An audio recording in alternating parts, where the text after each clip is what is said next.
Okay, I have one set of wheels done.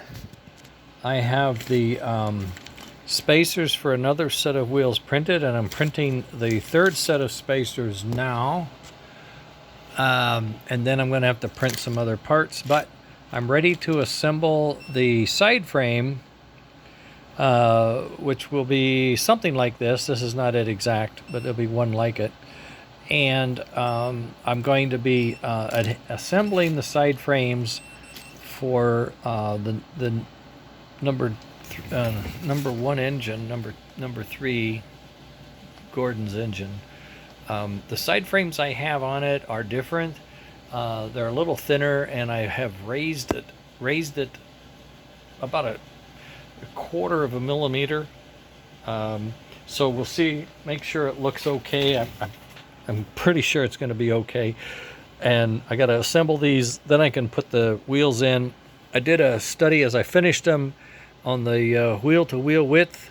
The ideal was somewhere not more than 30, and I got 30, 29.5, 29.8, 29.5, 29.9, 20.1. So this is pretty straight. The overall shaft end to shaft end was 37.5, 37.5, 38.8, 38 something, 37.5, 38. So I'm all in that close area. That's the margin of error for cutting. If I need to, I can trim off a tip. Like I can see this tip here looks a little long. This one here is much shorter, right? So the bushing you see goes out, and it has that much material. So there's plenty of material for it to grab. And there's also opening in the back, so as long as it doesn't come out the back, we'll be okay as far as length. So it grabs enough and it doesn't come out back. And the piece has to be stiff so that they can't flex and come apart and all that stuff. So that's all part of the assembly process. Plus I'm using solid copper wire, 24 gauge wire for each wheel. They're insulated here. The each side is not in contact. There's a gap, a spacer of plastic in the middle of this piece here. All the wheels are pressed up nice and tight. It made assembly so much easier because you just press them. I got a little hobby press here. This is not. It'll flex. I mean, if you get a real. I can't do some things, but I can do most. This stuff fits fine. I can do most of the wheel stuff. Taking the wheels apart usually is something I have to go do so elsewhere. But this is pretty darn nice for just putting it together and pressing it, one after another in a low lot size. Got my notepad. I can take notes. I had to use some Loctite on this wheel set. The wheels were over drilled. As you can see, this particular wheel is off center. These sides are slightly off. This one's slightly off. He's slightly off. He's on center, but he's oversized somehow. He's off center. So what I have learned is hand drilling isn't the best approach. Potentially, probably. So what I'm going to do, I'll just bring one of these over to show you. I'll turn the light on. So what I'm going to do from now on is I'm going to use my machinist drill, and I can clamp that in just like that, okay? Then I'm going to bring this over here, and I center it with my drill press, so I get it directly in the center. Well, it's easier when I have two hands, okay? There, but I get it right in the center, and then I turn on the drill, and this drill is going to come straight down, all right? So it's going to come straight down and find it and then make it directly in the center. It won't be oversized, it won't be oblong, it won't be out of shape. That's how I'm going to do it from now on. The hand drilling is, maybe you might think it's faster, but I think the result you get is much higher quality, and what little time you gain isn't worth it. You're better to work on the quality side of it. Make sure everything is square and you're not wasting a wheel. Now these wheels, if I want to use them or had to use them, I'm in trouble because, well, this one's off center. These two will probably work, but they're oversized. The shaft won't bite. The knurling isn't big enough. So, I got a problem, and I'll work through that. I'll figure out what to do with these guys. They may just be spares for something else. I don't know. But at any rate, I got a good set here. I'm going to put them together, work on putting the wiring up, and we'll keep going. All right, sorry about the finger. I didn't see it fast enough. So that's where we're at, and we're printing. I'll put this on pause again, and we'll see what we can do. All right, later. Well, I just had a package come, and I know this is a little off target, but I found this tubing that is a 3 millimeter inside, 4 millimeter outside, and I ordered it because my shoulder screw for the smoke gear is not a good fit. Okay, as you can see, there's a gap in there. It's loose. It's wobbly, and it doesn't fit real tight. So I got this tubing that fits the inside, but it's a little tight. It fits the inside of the bearings, but it's a little tight on the screw, so I had to drill out the center a little bit, and I did find a bit that I had magically that was close to that size, so I reamed it out, and then I cut it to length, and now I have that brass sleeve in there, and this thing is not loose. It rolls perfectly, and it stays in perfect center alignment as it rolls. It's just it's beautiful. It's a beautiful thing. Yeah.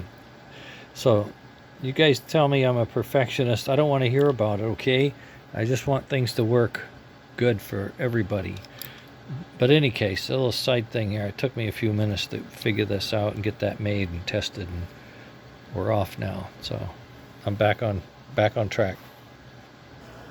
Okay, I just want to share a quickie on this fixture that I made. I've put in these two linkage screws that are headless screws, but they can allow me to position one of my blank side frames. Okay, so I position that blank side frame on top of those two pins. Then I drilled a tiny little hole that would take a screw with a washer and the brass bushing that I'm using. Here's one.